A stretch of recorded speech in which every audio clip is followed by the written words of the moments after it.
What up? I am who I am. Super Bowl champion. My name is my name, Super Bowl champion. I don't know what y'all want me to do with it. I mean, I got what they can't have, Super Bowl championship. And they want the rings. They do, man. They want my ring. And my friends won't talk to me because of it. My name is my name. I am who I am. I am the greatest podcaster, basketball podcaster, sports podcaster, entertainer that lives. I'm just unknown right now, guys. And when it blows up in years to come, when I'm 40, got a college degree, putting my kids to bed, and I get a call. Hey, man, your podcast made it. Come on over. We're going to get you set up. These friends are going to regret not talking to me, okay? You don't understand, guys. They're afraid. They don't want to kiss the rings. Chris texts me, diehard Philadelphia Eagles fan. Oh, by the way, episode 42 of Shooting the Shit with Sands. How you doing? Hope you're doing well. Back to the story. Get a text when we win Super Bowl. Congrats. I didn't speak about this because I was too hyped. Congrats, man. Nothing feels better than this, right? Nothing feels like this. And in that message, I read, ha, you fake-ass fan. You ain't Philadelphia. You're not a Philadelphia fan. You didn't struggle your whole life for this. You didn't will your way to victory. You didn't get a fluke ring like I did. You know? I could just feel the saltiness. And in the group chat, I'm sending funny-ass tweets in there. Nothing. Just nothing. Landon sent me the most genuine congrats. He's like, I'm so happy for you, bro. Champagne campaign. Pour the champagne over your head, as you can see on my YouTube. I did pour champagne over my head. Yeah, it was a great time. I was really drunk. But then you get into it, you know, and I understand. These guys are Cowboys fans. They are dying inside. You know, they're down there with the Eagles fans. Well, where the Eagles fans were. Just in the burning in the gates of hell. Help! Help me! Please! And then they're like, yo, Eagles fans, good behavior. Even though they're the worst fans in the world. Good behavior. Throwing snowballs at Santa Claus, you hadn't done it. That's the infamous story, by the way. People have done way worse. The fans in Boston and shit are way worse than, like, Philadelphia fans. They booed Santa Claus. And that's, like, the infamous story. But, like, the Boston stories are insane. Like, killing animals and shit after they lose. Or, like, Canadian people rioting when they lose in the Stanley Cup, whatever it was. You know, insane. But Cowboys fans are still in the gates of hell screaming for help, you know? Maybe they'll get the good behavior one day. I don't see it coming in soon. Anytime soon, I don't see it with Jerry Jones as the owner. So, but it's okay. I've lost some friends, you know? Not the first time. Over sports, man. It sucks, you know? Nobody to talk to. I just had to sit here and rant to my girlfriend. Yeah, and they don't understand that when Tom Brady came, he's a culture setter, babe. He's a culture setter. She's like, And let me watch my TikTok. I'm sorry, but let me get this last thought off, Nia, please. Let me get this last thought off, please. When Chris Godwin, he's not making an impact with his catches and his stats, but when he's over the middle, he brings so much attention. That's what was getting Gronk open all year. Oh my God, Jesus, please help me. My girlfriend puts up with me so much. Oh, my drama queen ass. She was like, the other night we got in an argument, and we're in bed. You know, it always transfers over to the bed. And I was mad over some bets, and she came upstairs, and I said something like, you done hanging out with the homies? And I said it like this in my head. You done hanging out with your homies? Like, just a genuine question. And she said I said it with some tude. And you know when the girls get the roux going? They're making the mac and cheese. They're like, I got the flour. I'm cooking the butter down. And right when they get that going, they just start whipping the wrist. They're like, oh, I got him trapped. Oh, he's falling for it. I told him he had an attitude, and he's going for it. And I'm like, I didn't have an attitude. Yeah, you did. Turns into, I feel like you're making it you or her. And then I'm 25. If I wanted you or her, I would be a psychopath, and you would not be with me anymore, you know? So then I turned into a drama queen. I'm like, I always have to go over the top when she says something. And I have to stop doing it. I have to. But it's always this, Hunter, I just want to, like, why do you make, it makes me feel like it's me or her. And I'm like, okay, I don't even have a genuinely, like, adult conversation. I'm just like, all right, young lady, from now on, you're chained to this bed. Oh, I got a little little flyer here. You're chained to this bed. You're never leaving, and if you leave without my permission to go hang out with your fucking friends, you will be grounded. You will be grounded. And I start doing all this shit. And she's trying to talk, and I'm like, nah, I'm not done. No. You know, childish shit. But she puts up with me. And at least she'll talk to me about my Super Bowl win. Had nobody to talk to. We're tossing fucking Lombardi trophies over boat to boat because Tom Brady's like, I had 7 of these, dude. This is my participation trophy. So, but on episode 42 of Shooting the Shit with Sands, we're going to get into it, guys. The impact of Jimmy Butler. And I'm going to go over my definition of superstar, right? I have a much different definition than most people. I think people look at a player list and think superstar. I look at value of winning and how you impact the game and how your team looks when you're off the floor. Not by numbers, by look. How the offense moves. Does it get isocentric with your second best player? Probably so. Does it become stagnant and things of that nature? Like LeBron in Cleveland, that's like the most extreme case with the 18 team. He could sit 5 minutes a night in the playoffs and they would win by 4, you know? It's just shit like that. And then I'm just going to go over what I saw in the great games that we had on national television this week. The Heat game wasn't that great. It was awful because we had a bad start. Just Jimmy Butler showing his superstardom is amazing. And he's the main guy that made me start thinking about the superstar thing. I'm sorry, there's something in my fucking eye. I keep itching it. And I don't know, it made me have a whole different thought process on what I think a superstar is. And we're going to get into the Mavs and Hawks game and the Suns and Milwaukee game. Those are some great games. I'm just going to break those down and tell you what I saw and how I see these teams ending up. I saw an aggressive Giannis, and it was very fun to watch. But let's start off. Jimmy Butler, the impact of Jimmy Butler, man. Man, oh man, this fucking guy. Last 6 games since he's came back, he's averaging 24 points per game. And I don't know how y'all round up.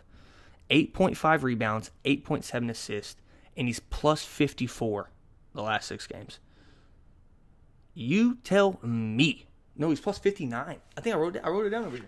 He's plus 59, guys. Yeah, he's plus 59. That's insane. That is quite insane, you know. And when Jimmy steps foot on the floor this season, 13 games, we are 8-5.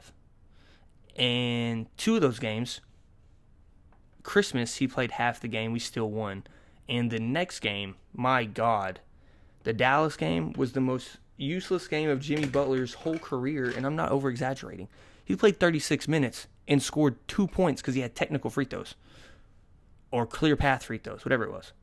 Like, he did nothing that night. It was hard to watch. He didn't make a field goal. Me and you made as many jumpers as Jimmy Butler did that night. But, I mean, it is what it is. I don't really care. I truly don't. But since he's come back, it's just been incredible to see his display of his superstardom. Now, the way he displays it, we've only lost 1 game when he has 8 or more assists. In his whole career with the Heat, we've lost like 4 games when he has 8 or more assists. And we just become, once again, one of the best teams in the league when he is on the floor. We're top 5 in offensive rating and defensive rating when Jimmy Butler steps foot on the floor. When he's off, it is horrible. Our offensive rating's like a 78 or something like that, 79 when he's off the floor. And that counts all the games with the 8-man lineups, so it's kind of skewed, right? But is it? I mean, we are missing Dragic a lot too, and Tyler Hero. So with him coming on the floor, he's our only facilitator and creator on offense right now. And Bam is a creator, but Bam has done this thing where he's kind of taken from Jimmy in the sense that he kind of waits around to see how the game's going, and I don't like it. I liked aggressive Bam, and I think he'll get back into that. And he's had games like against the Knicks the other night. He comes out and he's like, man, fuck this, I'm getting mine. Give me the ball, I'm getting mine. And he was getting his. And he allows people who can't guard him to guard him a lot, and it pisses me off. But the impact of superstars is what Jimmy is doing. Now, I have a list here, okay? And we're going to go over my definition of a superstar. So, definition of a superstar has nothing to do with stats. It doesn't. It has to do with, once again, impact of winning. Do you change the outlook of your team when you join a team in free agency? Example on my list, Chris Paul. Hunter, he is 36. How the fuck is he a superstar, you ask? When he got to the Suns, what did you think of the Suns? Did you just think the same thing that you thought of them? Because I know what you thought about him when he went to the Thunder. I know what you thought about them. No way they're making the playoffs. No way they're making the playoffs. Oh, buddy. Top 5 seed. Top 5 seed, buddy. Bud. You see how disrespectful I am? He is so impactful in leadership and getting people involved. And like I said on many pods ago, the thing that Chris Paul brings to the table is IQ. You will always get a play executed or he's getting to his spot. The play will be executed properly with him on the floor. Or he is going to get a pick and roll, get to his spot, or make a pass. That's just what it is. And Chris Paul was never matched, obviously, other than with James Harden, his whole career with an elite wing scorer. And when he started getting matched with elite wing scorers, you saw his win percentages start going up. And, you know, I think that Chris Paul, we thought that he was on a downturn. You know, when he was getting hurt in Houston, he started off slow one of those years before he got traded to OKC.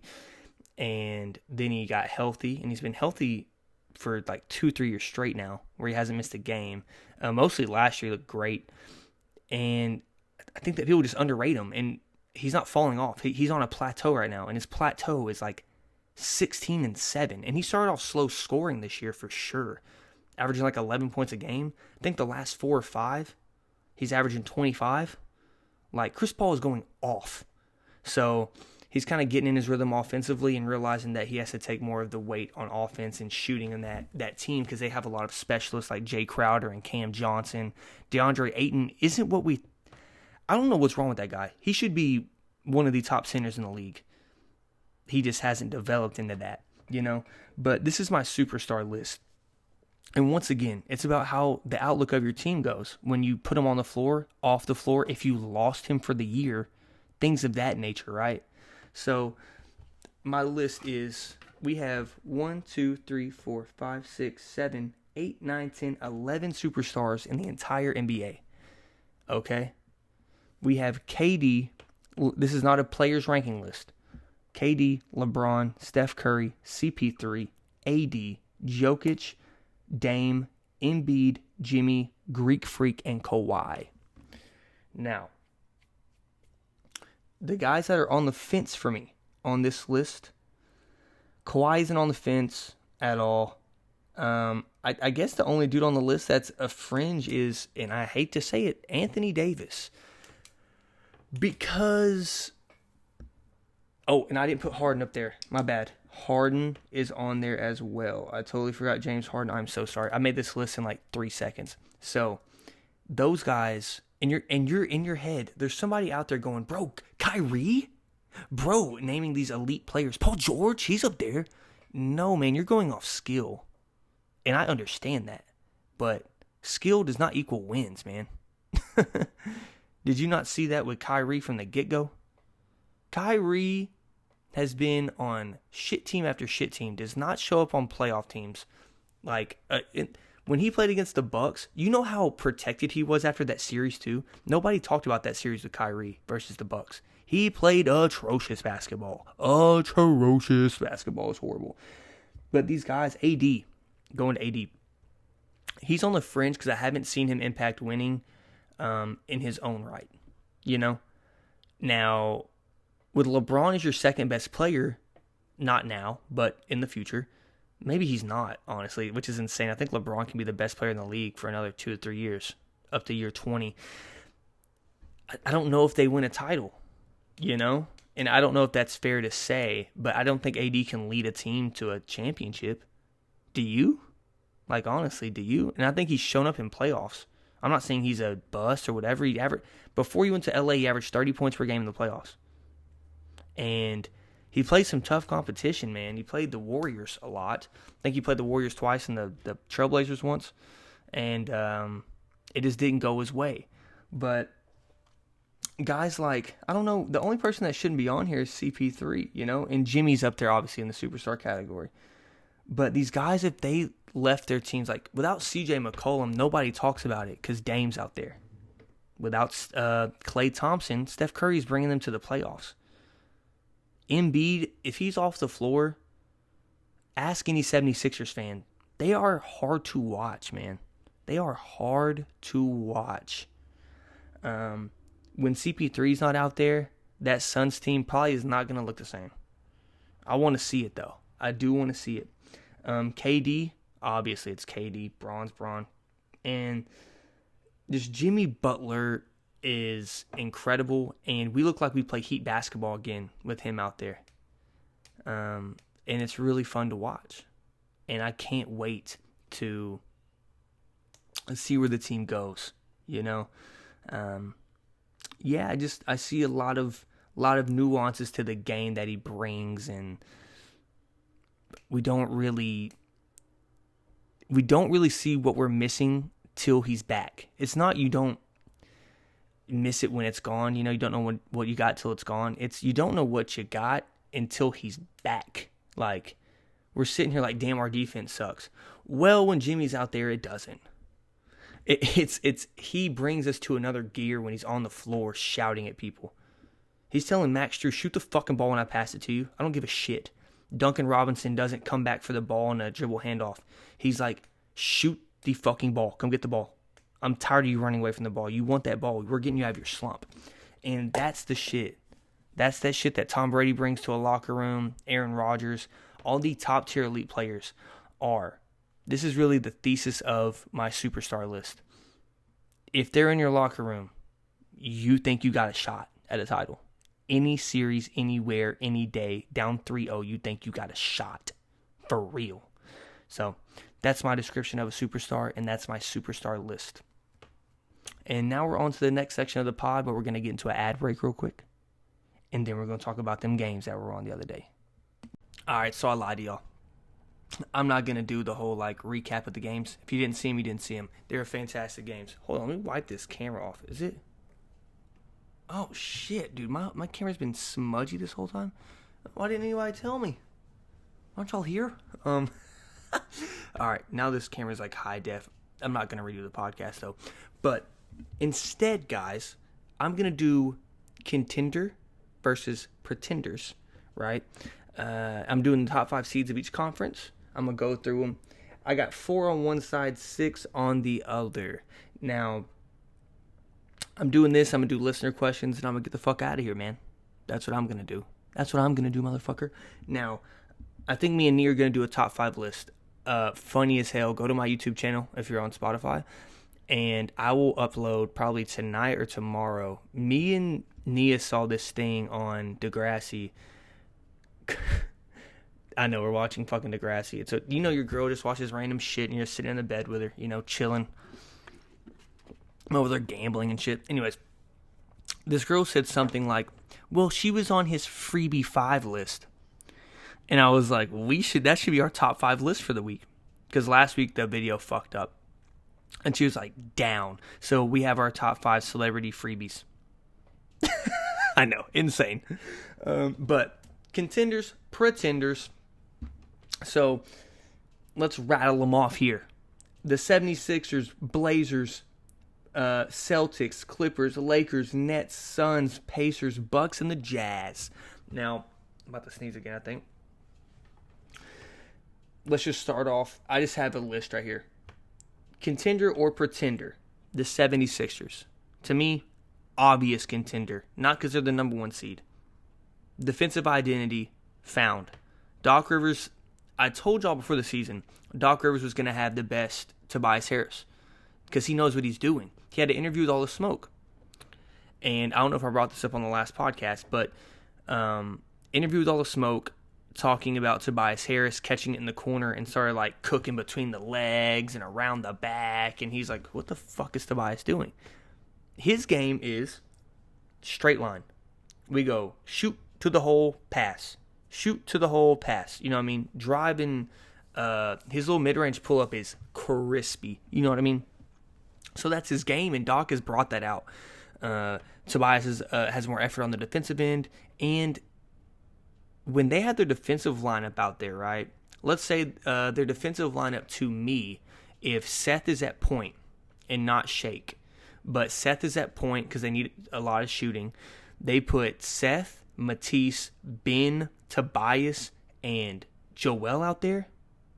Dude, you have 3 people that are clamping, and Seth he's going to be a problem in the playoffs. I promise you that. It's going to be a where's he at pick and roll to him, you know? But I think Joel Embiid can negate a lot of that. And the dude, when they trap, they have Matisse and Ben to come up and pressure them, and they're both 6'9", 6'10". Ben's like 7 foot tall, but he's not. Whatever they're listed at. All right, they're tall dudes, lengthy, good with the hands, all that shit. Pause. And they're obviously a contender. And Joel Embiid, once again, that's my MVP. My MVP is Joel Embiid. They showed the other night, and when Ben Simmons gets in his aggressive bag, they may be the best team in the NBA, in my opinion. When he is in his aggressive bag, and it's not scoring 22 points, man. It's when he gets a rebound, and Ben does not slow it down. Ben is one of the best transition players in all of basketball. You get an open shot or a dunk. And against the Blazers last night, Ben Simmons was aggressive Ben Simmons.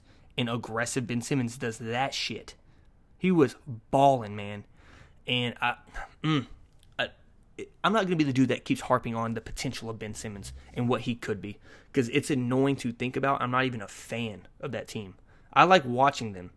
Don't get it twisted. I love Embiid and I love Ben. I watch SEC basketball. So Ben Simmons...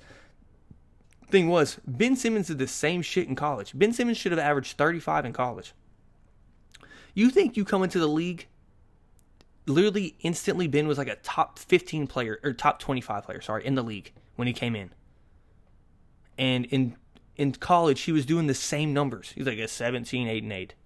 Just staying at the free throw line, he would just palm the ball, pass it. Palm the ball, pass it. Drive, layup. It was insane. And they need to work that into their offense. I've been begging it for years. High-low offense with Ben Simmons would be unguardable. If you get Ben Simmons the ball at the elbow and run picks at the elbow, not the three-point line, his little baby hook floater shit going on with both hands is unguardable now. Kareem at Ben Simmons. I don't know what's happening. His hook shot is insane. If they ran pick and rolls on the little elbow at the free throw line, they would be unguardable. But it is what it is. And they got shooting all around them. Is what it is. Not going to tell Doc Rivers how to coach. Most overrated coach in history. One championship. More 3-1 losses in series than anybody ever. But whatever. All right. The Utah Jazz. Pretenders. Hunter, why are they pretenders? They're smoking everybody. Man, and Donovan Mitchell has become a superstar also in that realm. I have to see him get past the first round, though, consistently. And the Jazz are just one of those franchises. When you're raised, you know what they are. I think Kobe killed that franchise 700 times. Every year, it's like, this is the year the Jazz get to the finals. And then Kobe's like, second round, 40 bomb. Second round, 48 bomb. Like, he would fuck them up. He had something. Darren Williams or Paul Millsap or Carlos Boozer really pissed him off. Andre Kirilenko pissed him off or something. Because Kobe hated that fucking team. I just don't see the Jazz. And they have Bogdanovich now. So, oh, buddy. Also, another thing I saw was Mike Conley's been out and they're still hooping, which is a real telltale sign that they can move without Mike Conley, without one of your key pieces on offense. That's pretty damn impressive with Joe Ingles running point guard.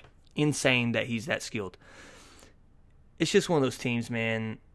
You grew up watching them. It's like they're just not going to win a title. All right? I don't know how else to explain it. They're not beating the elite teams. They have nobody to guard Anthony Davis. Bro, Rudy Gobert, he can't move. Statue, middle of the paint, chef's kiss Hassan Whiteside. What else do you want from me? Okay? How many times do I have to say it? How many times do I have to say it? Okay? Donovan Mitchell is not elite enough to be better than the next best player on these teams, like the Blazers. Dame's going to outplay him 4 games out of 7. I mean consistently be the best guy on the floor. His efficiency has gone up, but I haven't seen it in the playoffs. You know, and him and Jamal Murray's battles were impressive last year. I just don't see them winning with Rudy Gobert down there. You know, he is a shooting nightmare. Like, you can't spread the floor out, and they're going to just start trapping on the pick and rolls. You know what I mean? It's just what they're going to do. So they're pretenders to me. Second seed in the East is the Bucks. Pretenders. Why? They are what they are. They are what they were last year. They have not gotten any better. The substitution of, like, Bryn Forbes is a good pickup, but that doesn't make you better. The substitution of Drew Holiday for Eric Bledsoe hasn't really done anything for them. Yes, they get easier looks off of pick and roll, but in the playoffs, it's going to come down to Giannis. And he missed a pull-up jumper. He's going to keep missing pull-up jumpers to win games.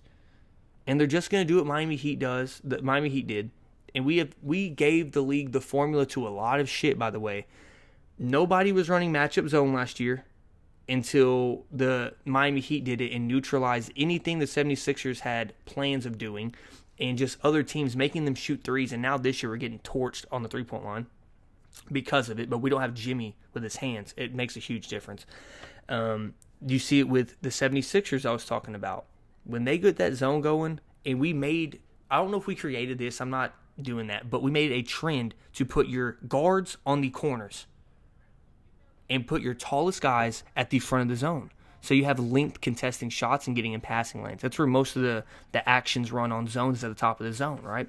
So we did that. I don't see the Bucks being that much better. They've always been good defensively.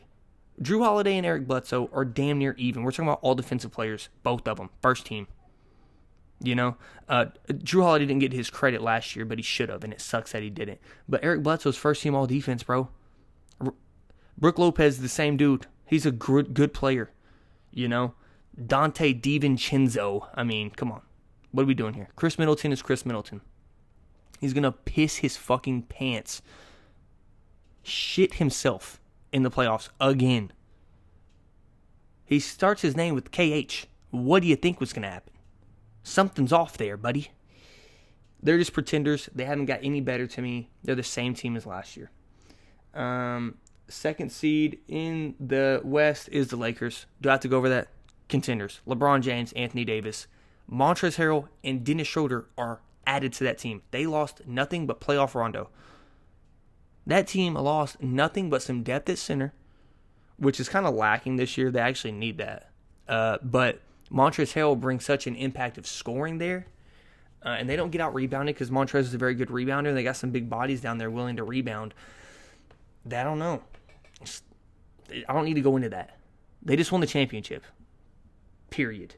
Number 3 seed in the East is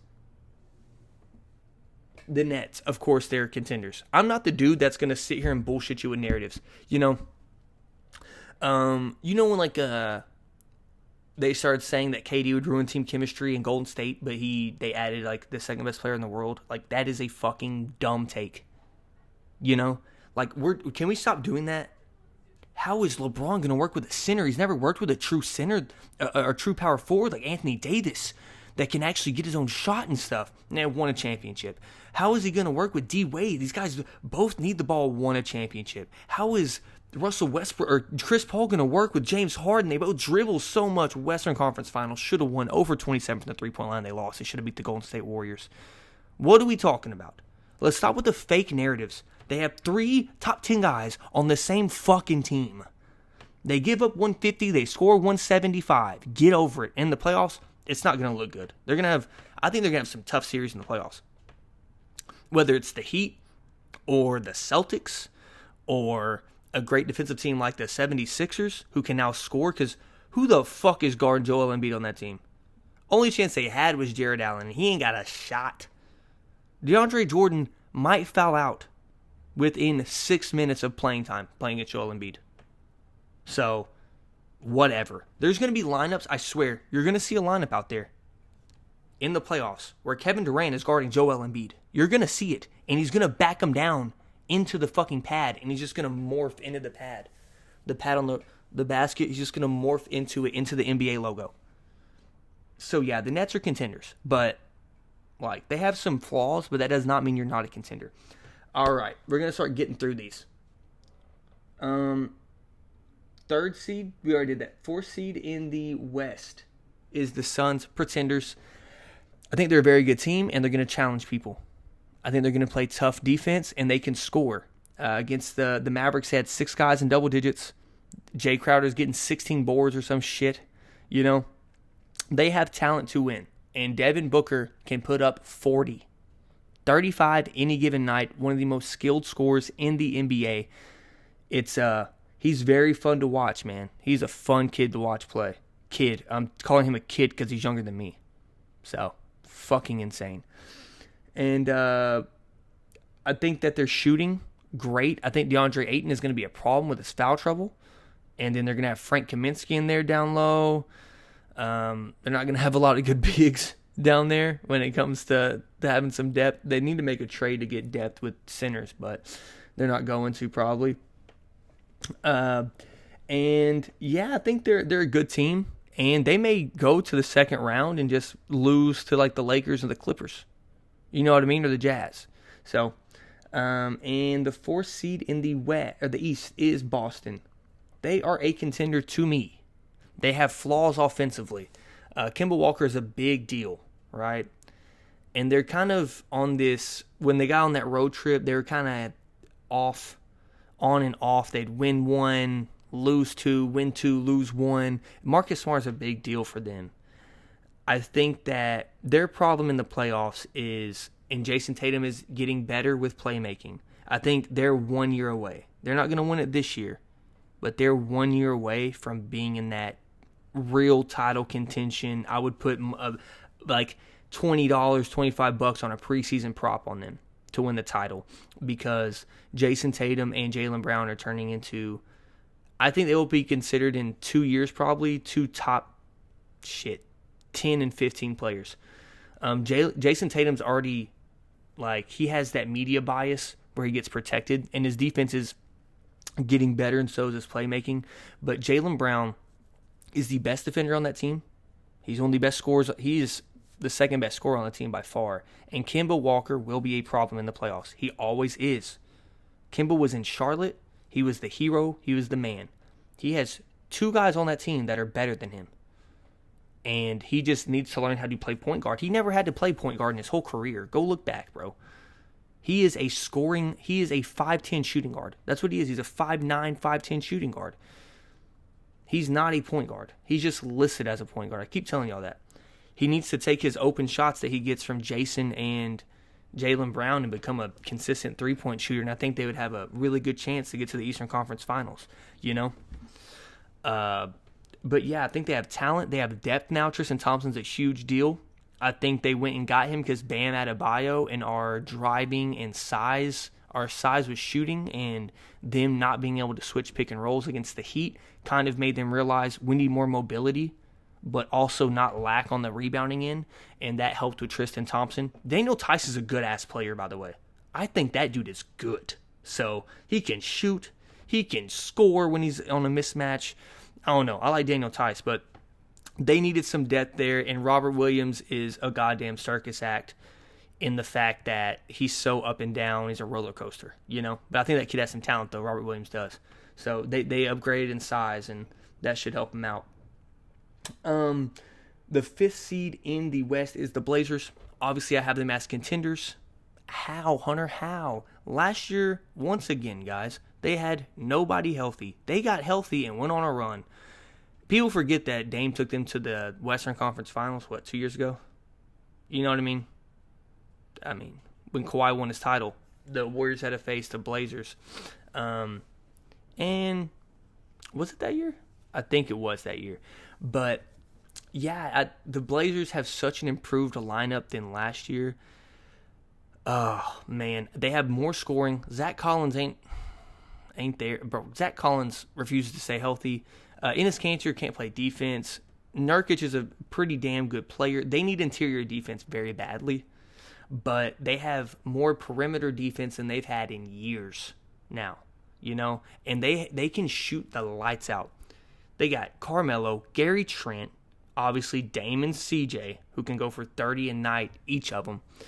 I think they lack on the defensive end, but I think in the playoffs, if they are fully healthy, which they have not been all year, CJ, Nurkic, goddamn Zach Collins once again, we're talking about guys that are essential to their rotation, right? It's just not looking good. But shout out Melo, should be top 10 scorer if he didn't get blackballed. But I still think they're a contender when it comes down to the end of the year. Right now, they are not. They are not a contender right now. But if they get healthy through the season, they will be. And I will update y'all on if I still think that in the future. Is that it? Oh, the number 5 seed in the East is the Pacers. They are not a contender. They have Sabonis, who is going up people's top players list as he should be. That dude is so impactful, it is absurd. And I think they are a tough out, but they are not a contender. There's a difference. Y'all know the difference. There's tough outs who people thought the Heat were a tough out last year, and we are, but we had superstar power with a tough out. They don't have superstar power with a tough out. That's where the Jazz, where Donovan Mitchell could set himself up to be considered one of those guys in the league if they're a tough out and he shows his superstardom. Because Rudy Gobert ain't no superstar. He is getting paid like Shaq said. He getting paid 30 M's to do nothing. He does this. I got it. Hands up. I'm vertical. Bum. He's a bum. But yeah, those are my contenders. 76ers, Boston, Blazers, the Clippers, the Lakers, the Nets. I didn't go over the Clippers. I'll go to the Clippers after this. The Jazz, the Bucks, the Pacers, and the Suns are pretenders. The Clippers. Kawhi, Paul George. Duh. Paul George is playing his ass off. I still don't believe in him in the playoffs. I don't. But their team built around those guys is absurd, man. That team is fucking good. They are Serge Ibaka was one of the biggest additions of the offseason. He has made that down low impenetrable. Pause. They can't get in there. They can't put it in the hoop. I was about to say they can't get in there, put it in the hole. Whoa. Turn the podcast off. And he can shoot, play defense. That team is looking great. Kawhi Leonard. It's so funny how narrative shifts because Kawhi Leonard is still playing that great of basketball to be considered the greatest player in the world. And he just went down a few notches because he choked last year in the playoffs. And all those guys that were saying he was the best in the world have shut up. And they need to. Just let Braun... Dude, by default, Braun is the best in the world until proven otherwise. It was not proven otherwise. If he was in the playoffs and loses to him, cool. He missed 25 games. So, there you go. But yeah, that's pretenders and contenders. I'm going to come back with a listener question. Woohoo! I'm going to only spend 10 minutes on it. The Thursday podcasts are my longer podcast, and that's cool. I like doing the longer podcasts, to be honest. But yeah, man, I'm going to do a listener question. Get the fuck out of here. All right, let's get into the listener question. All right, guys. Back with the listener question. So we have a question here. Don't you find it irresponsible for credentialed media members and journalists to make decisions on end-of-year voting with narratives at the forefront of their reasoning? So basically he's asking, for the MVP trophy, this year Giannis is out of the question. Giannis can't win an MVP this year. He could play better than that year. He could play better than last year. Russell Westbrook did the same thing 2 years in a row and didn't finish, I think, top 3 in voting the next year because he did triple-double 2 years in a row, averaging. But the whole narrative was that year, Russell Westbrook he's averaging a triple-double. And then this year, Giannis can't win one. He won't win one yet. Y'all think I'm kidding. He would have to score 39 to 45 points a game, bro. 40 to 45 points a game to be considered and get the 1 seed. Y'all think I'm kidding. I'm not joking. I'm not kidding with you. Just like when LeBron lost his ring to D Rose. Yes, D Rose had an amazing season. He averaged 22 points though. Let's not get crazy. Averaged 22 points a game. LeBron was in his prime. LeBron was the best player on the planet, and it was not close. He was the best defensive player and the best offensive player in the world. Shot a higher percentage than Steph Curry from 15 feet out that year. He was insane with his jumper that year. And D-Rose got it because he was a second-year player, I believe, and led a team to 62 wins. And LeBron was on a stacked Heat team that D-Wade, I think, wasn't healthy, fully healthy that year. And they got the second seed, I believe, or something like that. And they went with the guy who got the 1 seed, which is, I mean, it wasn't, he earned it. He didn't deserve it.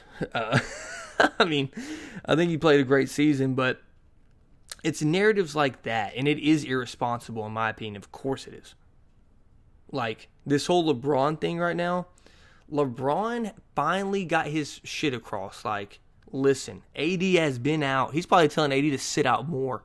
He's like, AD is playing like shit compared to what he usually plays like.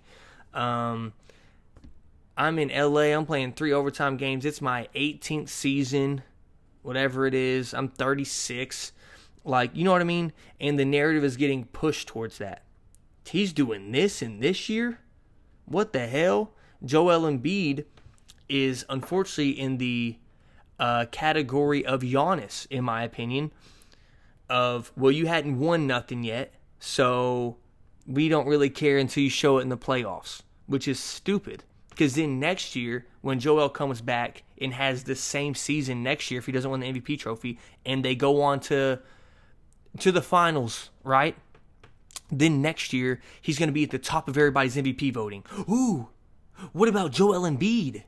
What about Joel Embiid's MVP chances? Oh, well, I think here he has a great chance because last year they go to the finals. He led to the finals. He was the MVP of that team last year, and I personally thought he could have been the MVP last year as well. No, you didn't, or you would have voted for him. This is like a LeBron's finally getting his Elder Statesman award, right? Last year he got his easiest championship, and once again, guys, ask any of my friends. I'm a LeBron dick rider. Pause. That's what I do. I ride LeBron's coattails wherever he goes, right? I'm a diehard Heat fan. I love LeBron. Love him. He's my GOAT, bro. But this year, the MVP trophy should go to guys like Steph Curry, Joel Embiid, people like that, not him. No offense to him, but LeBron is amazing, and he's doing amazing things this year. He's one of the best perimeter defenders in the league, and the narratives that go along with NBA anything, 6th Man of the Year awards, fucking Defensive Player of the Year awards. Like, Ben Simmons is the best defensive player in basketball, in my opinion, right now. In my opinion, he's the best defensive player in basketball. He can guard 1 through 5. There's only a few guys that can do that. But the narrative is Giannis is this ultimate two-way player. Ben Simmons' offense isn't good enough, so he's not in that level of player. Like, how do I explain this? You know, there's that the two-way player list. I don't understand that list. I don't understand the two-way player list. I don't. If you're the best defensive player, if you're a top 3 defensive player, Ben Simmons, in the league, and you average 17, 8, and 8, you're a two-way player. He didn't have to average 25, but the narrative is he's not a top 10 player on their little chart. So if you're not in the top 10 players on their little chart, you can't be a defensive player of the year. But they keep giving defensive player of the year to Rudy Gobert because he's a center, and the only impact he makes is defensive. You want to talk about a one-trick pony? Is him. He protects the rim. That is it. He cannot switch. He can't do anything. But they put Rudy Gobert in this bubble of guys that aren't elite that can win that award because he's a specialist at that. Golly, I'm my retainer. I'm going on a rant. He's a specialist at what he does on a team that is defensive-minded. So if you're the best defensive player on a defensive-minded team, you have to be up there. It makes no sense. Or you have to be on the Lakers with LeBron and be his second-best player. And Anthony Davis is a generational talent. I'm not disputing that. Giannis is a generational talent. I am not disputing that. But a narrative that runs with Rudy Gobert being a better defender than them is absurd. They're more versatile than Rudy Gobert could fucking dream of being. Rudy Gobert is one of the least versatile players in the NBA. Yeah, you heard me. You heard me. It kills me to see these narratives be pushed. Like, Joel Embiid to me, what are they, the 1 seed in the East, right? Yeah, 1 seed in the East. He's averaging 30 points a game. But since he hasn't played every game, he's not on your top of your MVP list. But Jokic isn't even a top 4 seed, but he's on the top of your list because he's keeping them alive in the playoff race. What the fuck are y'all talking about? Dude, he's the best player on the team at the top of his conference. And the thing is, you take that and you put him in the MVP category, but then you look at Donovan Mitchell, who is fucking hooping, who is the best player on his team by far, on the number 1 seed in the West, and he isn't even being talked about. Like, he's not even talked about. It is hysterical how these national media people do it. I don't get how they get away with it every year. And I'm on the Max Kellerman train of the MVP should be the end of the year award. I've been on that train. Because you've already pushed your narratives that way anyways. Your narratives are directed through the playoffs anyways. Because then these guys, it's a regular season award. Focus on the regular season. You're focusing on this season, not last season. James Harden should have won more than his MVP, but he literally got a pity MVP trophy. James Harden did the same shit 2 to 3 years in a row, and then y'all finally gave him his MVP trophy. Because he got the narrative shifted that he got snubbed and all that shit. Just like Dame Lillard. And it worked in Dame's favor. Dame is an amazing player. I don't disagree with him. But it's a narrative that he got the All-Star. He didn't make the All-Star team and he was crying. Bradley Beal is a definite All-Star starter, hopefully this year, after crying. And they're one of the worst teams in the league. You know? Like, that's the narratives that get pushed. And also, the fans got to stop voting on All-Stars, bro. They have to stop voting on All-Stars. Now, I can't disagree with Bam and Jimmy being behind the guys that they're behind. They're behind, like, Jason Tatum, Jaylen Brown, not Jaylen Brown, Giannis. Like, they're behind some top-tier guys. I'm not complaining about on my side. Just some dudes that don't make the playoffs or, like, are on the bench are fucking crazy. Oh, they're behind Joel and somebody else. Forgot who else it is. But anyways, just fucking insane. The narratives y'all paint to form, and I'm not into the news media shit. Form it how you want. The sports media is the same way, where they form narratives, and people just go with it. You know, they just blurb whatever they say out of their mouth. So then that gets transferred all over social media, and then it gets pushed, and then everybody's like, "What the fuck? How did James Harden not win the MVP?"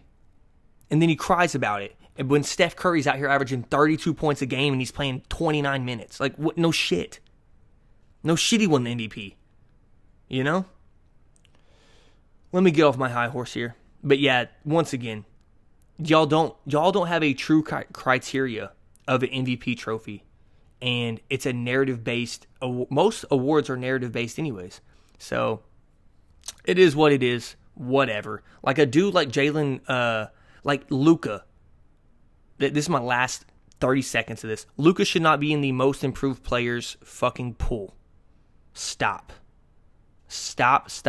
People forget he wasn't even playing 30. He was playing like 31, 32 minutes his rookie year. And if he got his 40 minutes, whatever, 36, he would be averaging the same numbers he is now. But, you know, I'm done with this topic. Thank you for writing in the question. And sports media is annoying. How about you get a true criteria of your trophy? Best player on the best team, best plus minus, the off and on court, whatever. But that has been the podcast, episode 42. Hey, We're going, baby. We're running. We're running. We're going to get to 50. We're going to get to 100, 125, 150. So, hope y'all enjoyed the pod. The pod, GOAT, greatest ever, is out. All right, man. Y'all have a wonderful day, evening, afternoon, wherever you listen to this. I'm out. Enjoy the song of the day. Bleed It by L Bat. I'm out. Deuce.